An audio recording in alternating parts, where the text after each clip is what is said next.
오늘 저는 본 말씀을 중심으로 해서 하나님의 시선으로 미래를 보라, 이런 제목으로 함께 말씀을 전하고자 합니다. 하나님을 믿는 사람들은 하나님의 약속을 갖고 있고 그 약속 안에서 하나님의 뜻을 생각하기에 먼 시선을 가지고 볼 줄 알아야 합니다. 히브리서 11장 13절로 16절에 보면 하나님을 경외한 믿음의 사람들에 대해서 이렇게 말씀합니다. 이 사람들은 다 믿음을 따라 죽었으며 약속을 받지 못하였으되 그것들을 멀리서 보고 환영하며 또 땅에서는 외국인과 나그네임을 증언하였으니 그들이 이같이 말하는 것은 자기들이 본향 찾는 자임을 나타냄이라.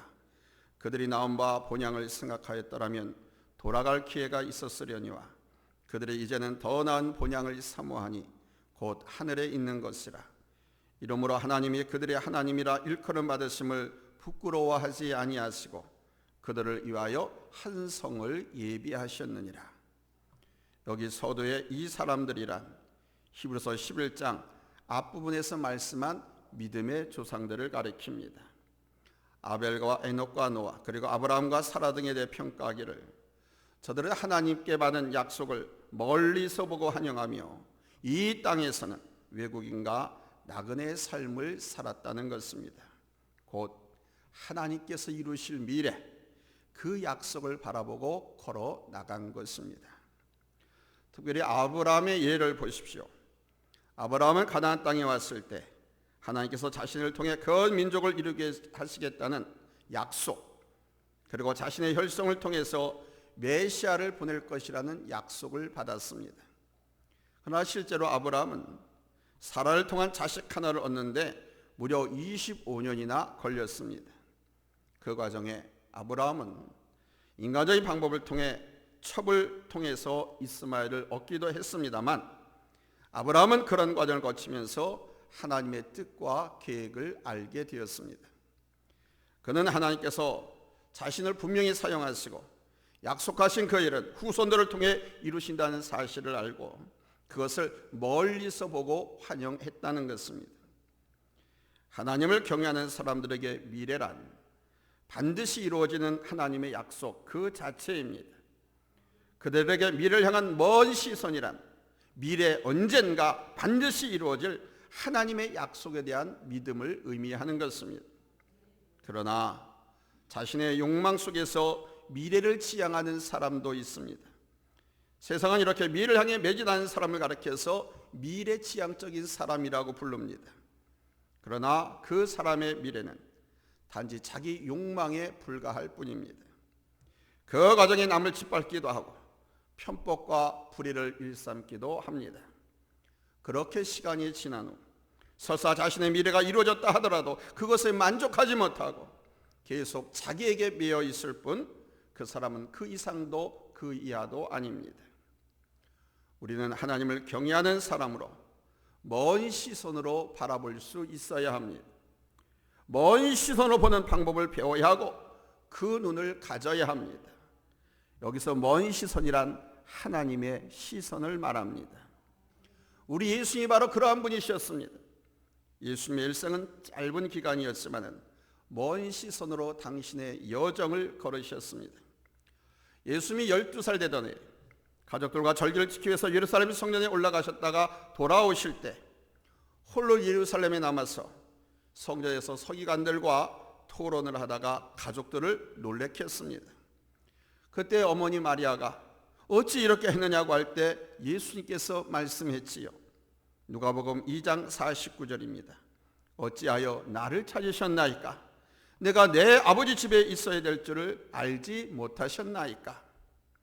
비록 어린 나이였지만 처음부터 예수님은 당신이 있어야 할 것과 해야 할 일, 마지막으로 당신이 해야 할 일이 무엇인지를 아시고 그것을 바라보며 걸어가신 것입니다. 이것은 주님의 공생을 시작하면서도 선명하게 드러났습니다. 바로 우리 예수님께서 세례 요한에게 요단강에 가서 세례 받으시는 장면에서입니다. 요단강에서 세례를 베풀던 세례 요한은 예수님에 대해서 그분은 성령으로 세례를 주실 분이고 예수님은 우리를 대신해서 죄를 짊어지실 하나님의 어린 양이다, 메시아임을 분명하게 선포했습니다. 주님이 찾아오십니다. 세례를 받기 위해서입니다. 자신이 선포하고 증거한 주님이 찾아오자 세례 요한은 어찌할 바를 몰랐습니다. 내가 선생님한테, 내가 주님한테 세례를 받아야 하는데 어떻게 내가 당신에게 세례를 줄 수 있겠습니까? 이것이 세례 요한의 자세였습니다. 이에 대해서 주님께서 세례 요한에게 말씀하셨죠. 마태복음 3장 15절 이르시되 이제 허락하라. 우리가 이와 같이 하여 모든 의를 이루는 것이 합당하니라. 보십시오.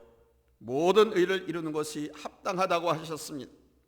여기서 모든 일은 사람이 되신 주님께서 앞으로 하셔야 할 모든 일과 프로세스, 과정을 의미합니다. 곧 하나님의 뜻을 이루고 성취하셔야 할 모든 과정입니다. 특별히 여기에서는 멀리 있는 십자가가 있습니다. 그것으로 위해 이제 그 고난의 가정으로 예수님께서 들어가시는 것입니다. 주님은 여기서도 앞으로 주님이 지시고 가야 할 그 십자가를 보고 계셨습니다. 그리고 그 일을 통한 하나님의 구원의 역사를 보고 계셨습니다. 또 하나 마태복음 4장에 나오는 시험에서 보면은 마귀가 세 번째로 예수님을 이렇게 시험했지요. 마태복음 4장 8절로 10절입니다. 우리 한번 다 같이 찾아서 읽겠습니다. 합독합니다. 시작. 마귀가 또 그를 데리고 지극히 높은 곳으로 가서 천하만국과 그 영광을 보여 이르되 만일 내게 엎드려 경배하면 이 모든 것을 내게 주리라. 예, 예수께서 말씀하시되 사탄아 물러가라. 기록되었으되 주 너의 하나님께 경배하고 다만 그를 섬기라 하였느니라. 아멘. 이 세 번째 시험은 마귀가 우리 예수님의 공생의 마지막 십자가 사역을 무력하게 하고자 하는 의도가 있는 시험이었습니다. 주님께서 마귀에게 절을 하고 천하 만국과 그 영광을 얻으시면 우리 주님은 편안하게 이 땅에서 사실 수 있었습니다. 굳이 십자가를 지지 않으셔도 됐지요. 그렇게 짧게 33살에 돌아가실 이유가 없습니다. 마귀에게 절하면. 그러나 우리 주님은 당신이 가야 할 길과 해야 할 일을 보셨습니다. 그리고 그것을 향해 발걸음을 내디셨습니다.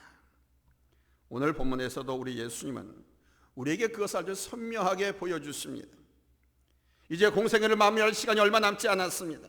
주님은 이제 예루살렘으로 십자가 지셔야 됩니다. 올라가셔서 바로 그것을 바라보며 우리 주님은 가시는 겁니다. 그러나 주님은 그 십자가만 보신 것이 아닙니다. 본문 51절에 뭐라고 했습니까? 51절 예수께서 승천하실 기약이 차감해 예루살렘을 향하여 올라가기로 굳게 결심하시고 그랬습니다. 승천하실 기약이 차감해, 즉 우리 예수님은 더 멀리 보신 겁니다.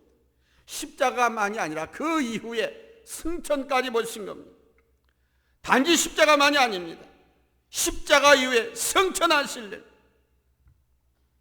이것은 고난과 죽음, 부활과 승천, 하나님의 나라 보좌 우편까지 예수님은 바라보신 것입니다. 그것을 보시고 이제 예루살렘으로 올라가기를 굳게 결심하신 것입니다. 보다 먼 시선을 갖고 곧 하나님의 시선을 가지고 우리의 미래를 보고 그리스도인의 길을 걷고 우리에게 주어진 일을 해나갈 수 있기를 바랍니다. 첫째로 왜 우리가 하나님의 시선을 가져야 하느냐? 하나님의 시선은 미래를 보는 눈인데 이 미래를 보는 사람은 바른 길을 걸을 수밖에 없기 때문입니다. 멀리 보는 사람은요, 편법과 불의를 사용하지 않습니다. 쉽고 편하게 가려고 하지 않습니다. 멀리 보지 못하면 쉽고 편하게 가려고 합니다. 눈앞에 아주 작은 이익에 집착하게 되죠. 며칠 전 TV에서 소위 말하는 쪽박난 식당을 컨설팅해서 그 집도 대박이 날 수 있도록 이끌어주는 TV 프로그램을 봤습니다. 쪽박난 식당, 망한 식당을 말합니다. 대박난 식당 주인이 같은 일을 하는 사람끼리 좀 도움을 주는 것도 좋다고 생각을 해서 쪽박난 그 식당을 찾아가서 그 식당에서 사용하는 식당 재료, 메뉴, 그리고 요리하는 모든 것을 점검하고 컨설팅을 해주는 겁니다. 그렇게 컨설팅 해준 후 어느 정도 시간이 지난 후에 그 식당에 다시 가봤습니다. 그런데 여전히 컨설팅 하기 전 쪽방난 그 식당의 그 버릇 그대로 하고 있더랍니다. 이분들이 지적해 준 것 가운데 몇 가지가 있었는데 그 중에 대표적인 것이, 첫째가 음식을 미리 만들어서 냉장고에 보관하지 말라. 두 번째는 재료는 당일에만 사용하고 남은 거 그 다음날 또 사용하지 말라. 항상 주방은 청결하게 하라. 이런 여러 가지였었는데, 근데 그 쪽방난 식당은 재료가 남아서 아까우면 냉장고에 넣어두었다가 그 다음날 또 사용한다는 것입니다. 그리고 귀찮으니까 미리 음식을 만들어서 냉장고에 넣어두었다가 며칠씩 사용한다는 겁니다. 벌써 여기서부터 차이가 나더라는 것입니다. 그래서 이 컨설팅 해주는 이 사람이 말하기를, 정말 그 말이 의미심장합니다. 멀리 볼 줄 모르는 사람은 당장의 이익에만 눈이 멀어서 어쩔 수가 없는가 봅니다. 그러더라고요. 그렇습니다, 여러분. 미래를 보는 시선을 가진 사람은 원칙을 지키는 거예요. 한번 따라서 합시다. 원칙을 지키자. 자신이 지켜야 할 원칙, 다른 사람을 위한 원칙, 하나님 앞에서 살아가는 원칙을 지킵니다. 여기에 의와 승리가 있고요, 여기에 하나님의 역사와 축복이 있는 것입니다. 예수님은 편법을 사용하시거나 불의를 행하지 않으셨습니다. 앞에서 말씀드린 대로 예수님은 쉽게 가실 수도 있었습니다. 마귀에게 절하면 천하만국 영광을 얻을 수도 있었습니다. 그러나 우리 예수님은 비록 그 길이 어렵고 힘든 길이었지만 오히려 십자가를 선택하셨습니다. 먼 시선, 미래를 보는 시선을 가지셨기 때문입니다. 십자가만 보시는 것이 아니고 부활을 보시고 승천도 보시고 하나님 보좌 우편의 영광을 보셨기 때문입니다. 때문에 우리 예수님은 정도를 걸으신 것입니다. 여러분들도 크로스웨이, 그리스도인의 삶의 정도, 그 정도를 걸으시기를 예수님의 이름으로 축복합니다. 두 번째로, 하나님의 시선을 가진 사람은 용기를 잃지 않습니다. 먼 시선을 가진 사람은 용기를 빼앗기지 않습니다. 먼 시선을 가진 사람은 현재의 어려움이나 고난 때문에 실망하거나 낙담에 빠지지 않습니다. 비록 지금 이 순간이 어렵더라도, 지금 이 순간에 사람들에게 손가락질을 당할지 모르지만, 그러나 그 이후의 것을 보기에 개념치 않습니다. 구약성경 룻기의 말씀을 읽다 보면 참 신기하기도 하고 감동적이기도 합니다. 룻은 모압 땅 이방 여인이었습니다. 하나님을 모르는 여인이었고, 단지 자기 땅에 이민 온 유다의 한 부한 집에 시집와 살면서 다소 잠깐 행복을 누렸던 여성입니다. 그런데 그 집안에 불행이 닥쳐왔지요. 먼저 그 집안의 가장 시아버지 아비멜렉이 죽고, 그 후에 남편 두 아들 말론과 기론이 죽음으로써 졸지에 이 나오미의 집안에는 세 가부만 남게 되었습니다. 이것을 어떻게 말로 설명할 수 있겠습니까? 이 불행 속에서 우리는 세 여인의 시선을 확인할 수 있습니다. 세 여인들이 어떤 시선을 갖고 살았느냐. 먼저 나오미의 아들 말론의 처인 오르바입니다. 이 오르바는 시아버지가 죽고 남편마저 죽자 더 이상 그 집안에서 희망을 보지 못했습니다. 그 집에 남을 이유가 없다고 생각했습니다.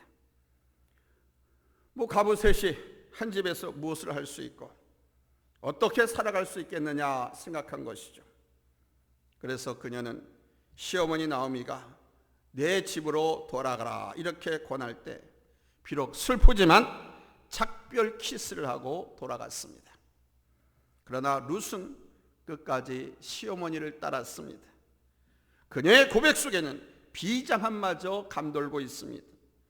룻기 1장 16절로 17절 우리 한번 다 같이 찾아서 읽겠습니다. 찾았으면 아멘합니다. 합독합니다. 시작. 룻이 이르되 내게 어머니를 떠나며 어머니를 따르지 말고 돌아가라 강건하지 마옵소서. 어머니께서 가시는 곳에 나도 가고 어머니께서 머무시는 곳에서 나도 머물겠나이다. 어머니의 백성이 나의 백성이 되고 어머니의 하나님이 나의 하나님이 되시리니 어머니께서 죽으시는 곳에서 나도 죽어 거기 묻힐 것이라. 만일 내가 죽는 일 외에 어머니를 떠나면 여호와께서 내게 벌을 내리시고 더 내리시기를 원하나이다. 아멘. 룻은 하나님을 믿었습니다. 이방 여인이었지만 하나님을 믿었기에 이렇게 고백하는 겁니다. 믿음이 없었던 이방 여인이었지만 하나님의 손길을 보았고 그 하나님이 세상의 창조주이시고 역사의 주인이라는 것을 알았습니다. 그 하나님의 안에 모든 것이 있음을 보고 그녀는 보다 먼 시선으로 하나님의 시선으로 바라본 것입니다. 나오미 역시 이것을 불행으로만 여기고 주저앉지 않았습니다. 나오미는 그 순간을 받아들였습니다. 그리고 사명의 자리 은혜의 땅 베들레헴으로 다시 향했습니다. 베들레헴에 이르렀을 때 사람들이 야, 나오미가 아니냐, 나오미가 온다, 나오미라고 소리쳤더니 이때 나오미가 말합니다. 룻기 1장 20절에 나를 나오미라 부르지 말고 나를 마라라 부르라. 이는 전능자가 나를 심히 괴롭게 하셨습니다. 얼마나 자기의 삶이 고달프고 힘들었으면 너 행복하게 살아라, 너는 기쁨이다, 우리의 기쁨이다. 이 나오미의 이름의 뜻이 그렇거든요. 부모가 그렇게 지어줬거든요. 그런데 그렇게 부르지 말고 마라라고 부르라고 합니다. 얼마나 자신의 삶이 고달프고 힘들었으면. 마라라고 하는 말 뜻은 괴로움, 쓰다, 씀 이런 뜻을 갖고 있습니다. 그러니까 이스라엘 백성들이 홍해를 건너서 수르 강으로 들어가서 3일 길을 걸었음에도 불구하고 물을 구하지 못해서 갈증 가운데 폭폭 쓰러질 때 그들이 당도한 곳이 바로 이 마라입니다. 그 갈증을 해소하기 위해서 그들이 한 물을 발견하고 그곳의 물을 마시려고 입에 가득 도저히 마실 수 없을 정도로 썩어버린 아주 쓴 물이었습니다. 그래서 거기서 또 하나님을 원망하고 지도자, 인도자 모세를 원망하고 불평했습니다. 마라란 이렇게 쓰고 고통스럽다란 뜻입니다. 나오미는 자신이 바로 그런 여인이라는 것이죠. 부모님은 내가 기쁘게 행복하게 살기를 원해서 나오미라고 이름을 주어줬는데 내가 은혜의 자리, 사명의 자리를 버리고 이방 나라로 가서 이방 여인들을 며느리로 삼고 살다가 남편도 죽고 두 아들마다 죽고 이렇게 과부가 돼서 돌아오게 되었다고. 거기서는 살 수가 없으니까 그래서 마라라고 부른 것입니다. 그런데 나오미가 사람들에게 자신을 그렇게 부르라고 요청한 것은 마냥 자신의 처지를 비관한 것만은 아닙니다. 그녀는 자신이 귀향하는 그 길이 쓰디쓴 마라였지만 그 마라로 인도하신 분이 하나님이신 만큼 하나님께서 모든 것을 합력하여 선을 이루실 것이라고 하는 먼 믿음의 시선으로 베들레헴으로 사명과 은혜의 자리로 돌아온 것입니다.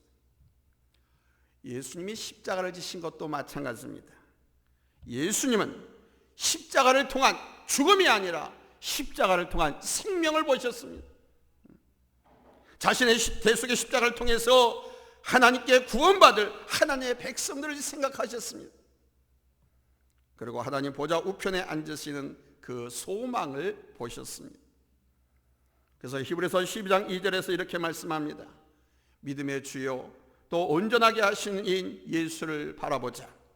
그는 그 앞에 있는 기쁨을 위하여 십자가를 참으사 부끄러움을 개의치 아니하시더니 하나님 보좌 우편에 앉으셨느니라. 할렐루야, 할렐루야. 먼 시선을 가진 사람은 이렇게 소망을 보는 것입니다. 하나님의 시선을 가진 사람은 이렇게 미래의 소망을 보는 것입니다. 그 소망을 보니까 용기를 잃지 않습니다. 낭망하지 않습니다. 절망하지 않습니다. 하나님의 시선을 가지시기 바랍니다. 아멘. 세 번째는 하나님의 시선을 가진 사람, 먼 시선을 가진 사람은 자기에게 주어진 일에 충실합니다. 성질이 조급한 사람은 처음부터 커야 하고 처음부터 성공적이어야 하고 빨리 뭔가를 이루어야 한다고 생각합니다. 그것이 뜻대로 되지 않으면 스트레스를 받고 또 그 뭔가를 이루기 위해서 편법과 불의한 방법을 동원하기도 합니다.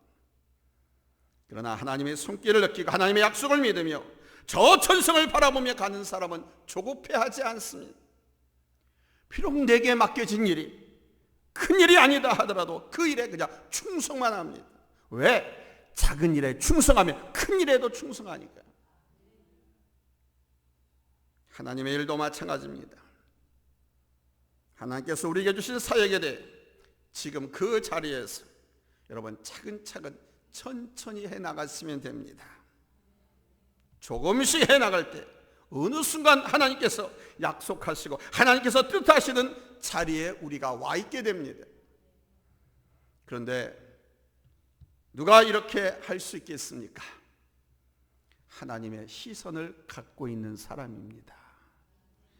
내가 성실히 할 때 하나님께서 이루신다는 믿음을 갖고 그것을 바라보면서 하루하루 충실하게 살아가는 사람입니다.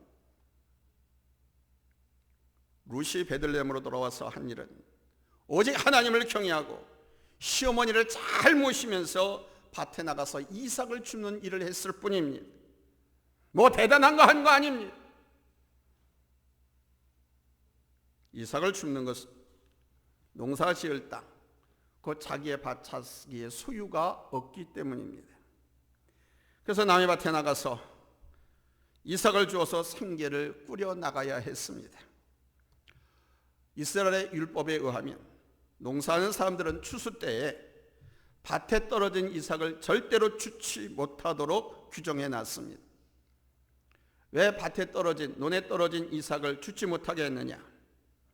나그네들, 또 과와 가부들, 어려운 사람들, 이 사람들이 그것을 주워다가 먹을 수 있도록 하기 위해서였습니다.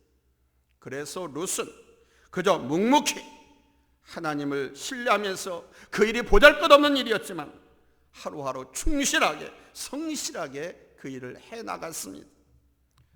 그리할 때 우리 하나님은 이 룻으로 하여금 보아스를 만나게 하셨습니다. 그리고 역사의 지평을 여는 한 여인으로 서가게 하셨습니다. 룻이 하나님의 시선을 갖고 나왔기 때문이죠. 하나님께서는 작은 일에 충성된 자를 사용하신다고 하셨습니다. 부모 병강하는 거, 효도하는 거 작은 일입니다. 그런데 하나님은 그걸 크게 사용했습니다. 별것 아닌 것 같고 아무것도 아닌 것 같지만 그 일에 의미를 두고 이 일로 내가 하나님 앞에 순종하고 하나님의 약속을 향해 간다고 하는 믿음으로 가는 사람은 하나님은 그렇게 이끄시는 겁니다. 사랑하는 성도 여러분, 지금 무엇을, 어디를 보고 계십니까? 지금 어렵다고 그 속에 그냥 주저앉으려고 하진 않습니까? 당장 잘 되지 않는다고 조급해하고 답답해하지는 않습니까? 물론 현실적인 문제를 해결해 나가는 것조차 버겁습니다. 그러나 그것으로 안주하려거나 회피하려거나 조급함으로 다른 길과 다른 방법으로 간다면 우리는 거기서 멈추고 말 것입니다. 하나님의 시선, 성경의 시선으로 바라보십시오. 우리 주님께서 바라보셨듯이, 믿음의 사람들이 보셨듯이 우리가 하나님의 시선으로 바라보며 갈 때 여러분 의를 벗어나지 않고 의를 이루고 하나님의 영광을 드러내게 될 줄로 믿습니다. 뿐만 아니라 현재의 어려움과 고난을 넉넉하게 이기며 갈 수 있을 것입니다. 또한 우리에게 주어진 일에 성실함으로 하나님께서 여러분을 통한 새로운 지평을 여실 것입니다. 여러분의 가정과 일터를 통해, 우리 교회를 통해서 어디에 있든지 하나님은 여러분을 통해 일하실 것입니다. 바로 이 시선으로 하나님의 약속을 바라보고 하나님께서 이루실 그 날을 바라보면서 십자가를 지고 주님을 따라가는 성도들이 되시기를 예수님의 이름으로 축원합니다. 할렐루야. 십자가를 지지 않고는 주님을 아무도 따라갈 수가 없다고 그랬습니다. 그래서 각자에게 직분을 주고 십자가를 하나님께서 맡기셨습니다. 이 십자가를 지고 하나님의 시선을 갖고, 먼 시선을 갖고 그 약속을 바라보며 주님과 스텝 바이 스텝 한 걸음 한 걸음 전진하시길 예수님의 이름으로 다시 한번 축원합니다. 축원합니다. 기도합니다.